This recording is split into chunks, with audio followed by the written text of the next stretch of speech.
Viršuje aš turiu kubus su krevetėm ir augalais. Nu čia vat, dar plaukio gal aksimaliukas vienas, bet žuvų nėra. Ir čia, ir čia. Ir dėl to užsiveisia ostrakodų. Va. Taškiukai plaukiantis paviršium. Va. Šičia yra ostrakodas. Ir jos yra mažiukai vėžiagyviai. Žuvų maistas.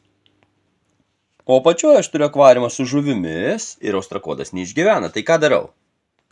Vandenį iš viršutinio akvariumo su ostrakodom siurbiu ir pilu į apatinį.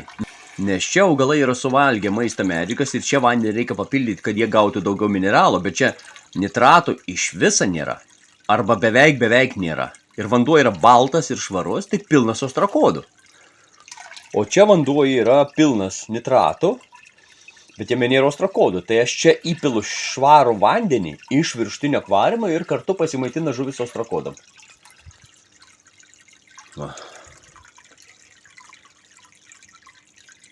Ir taip viens kitą, vat šitame akvariume vandenį reikia keisti, kad augalai gautų mineralo, nes nėra žuvų, o krevečių kiekis mažas ir labai daug augalų. O šitame akvariume reikia keisti vandenį, kadangi yra daug žuvų, šiuo metu čia yra 80, grubiai 70 galaksių ir šamai, ir netokia didelė masė augalų, tai čia reikia keisti vandenį, kad pašalinti nitratos.